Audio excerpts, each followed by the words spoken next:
आज की कहानी में छुपा है एक खतरनाक राज। Welcome back to Anuj Toons. रात के ठीक 2:17 बजे मेरी आंख खुली। पहले मुझे लगा शायद बाहर से कोई ट्रक गुजरा होगा, लेकिन फिर वही आवाज दोबारा आई। कदमों की आहट, जैसे कोई भारी अलमारी फर्श पर घसीट रहा हो। आवाज ठीक मेरे सिर के ऊपर वाले कमरे से आ रही थी। मैं उस रेलवे कॉलोनी में नया था। पापा का ट्रांसफर हुआ था और हमें जल्दी में जो क्वार्टर मिला उसमें बस एक ही दिक्कत थी। ऊपर का कमरा सालों से बंद पड़ा था। पड़ोस वाले कहते थे कि पहले वहां एक स्टेशन मास्टर रहता था, लेकिन एक रात अचानक पूरा परिवार गायब हो गया। उसके बाद से वो कमरा कभी नहीं खुला। पहले मुझे इन बातों पर हंसी आती थी, लेकिन उस रात पता नहीं क्यों डर लग रहा था। मैंने मोबाइल देखा। 2:17 आवाज बंद हो चुकी थी। मैं फिर सोने ही वाला था कि अचानक ऊपर कुछ गिरा। दरवाजा चरमराया, ऐसा लगा जैसे कोई धीरे धीरे कमरे में चल रहा हो। मेरे गले में सूखापन सा आ गया। मैं उठकर खिड़की तक गया। बाहर पूरी कॉलोनी अंधेरे में डूबी थी। दूर स्टेशन की लाल बत्ती बस हल्की हल्की चमक रही थी। तभी मुझे ऊपर से किसी बच्चे के हंसने की आवाज सुनाई दी, बहुत धीमी, बहुत अजीब। अगली सुबह मैंने माँ से पूछा कि ऊपर वाला कमरा बंद क्यों है। माँ ने बस इतना कहा, उस तरफ मत जाया करो। लेकिन शाम को जब मैं बाहर खेलने निकला, तो सामने वाले शर्मा अंकल ने मुझे रोक लिया। उनका चेहरा अचानक गंभीर हो गया। उन्होंने पूछा, कल रात आवाज सुनी थी? मेरे कुछ बोलने से पहले ही उन्होंने धीरे से कहा, अगर 2:17 पर आवाज आए तो ऊपर मत जाना। मैंने पूछा क्यों, लेकिन वो बिना जवाब दिए चले गए। उस रात मैं जानबूझकर जागता रहा। 2:10, 2:14 और फिर ठक ठक ठक।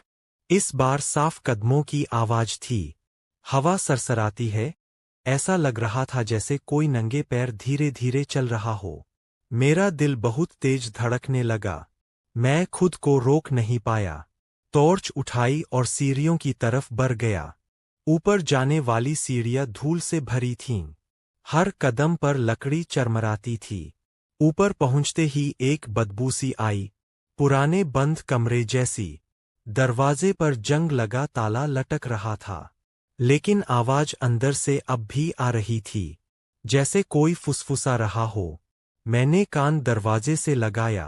अंदर से किसी आदमी की टूटी हुई आवाज आई, दरवाजा खोलो। मेरे हाथ कांपने लगे। फिर अचानक दूसरी आवाज आई, इस बार एक बच्चे की, पापा। वो फिर आ गई, और अगले ही सेकंड पूरा कमरा शांत हो गया। मैं नीचे भाग आया।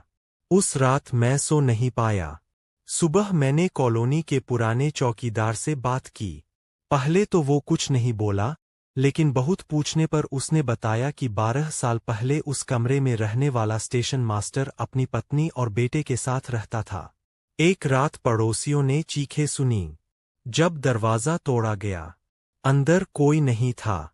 बस फर्श पर घसीटने के निशान थे, और दीवार पर एक लाइन लिखी थी, वो खिड़की से अंदर आई थी। उस दिन पहली बार मुझे एहसास हुआ कि हमारे कमरे की छत के ठीक ऊपर वही पुराना कमरा था।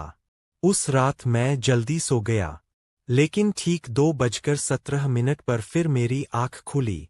इस बार आवाज ऊपर से नहीं आ रही थी, मेरे कमरे के अंदर से आ रही थी। कदमों की आहट, धीरे धीरे, मेरे बिस्तर के पास। मैंने हिम्मत करके आंखें खोलीं। कमरे के कोने में कोई खड़ा था, बहुत लंबा। उसका चेहरा अंधेरे में दिख नहीं रहा था, लेकिन उसकी उंगलियां असामान्य रूप से लंबी थीं। वो छत की तरफ इशारा कर रहा था, और फिर उसने फुसफुसाकर कहा, अब ऊपर वाला कमरा खाली नहीं है। अचानक ऊपर से जोर से कुछ घसीटने की आवाज आई, इतनी तेज कि पूरा कमरा कांप गया। दूर घंटी। मैं चीखते हुए नीचे भागा। माँ पापा भी उठ गए, लेकिन जब हम सबने ऊपर देखा, ऊपर वाले कमरे की खिड़की खुली हुई थी, जबकि वो सालों से बंद थी। और खिड़की के अंदर एक छोटा बच्चा खड़ा मुझे देख रहा था, धीरे धीरे मुस्कुराते हुए।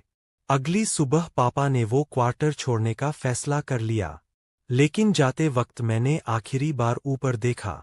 खिड़की बंद थी, बस धूल भरे शीशे पर किसी ने उंगली से एक टाइम लिखा हुआ था, 2:17, और उसके नीचे, आज रात वापस आना।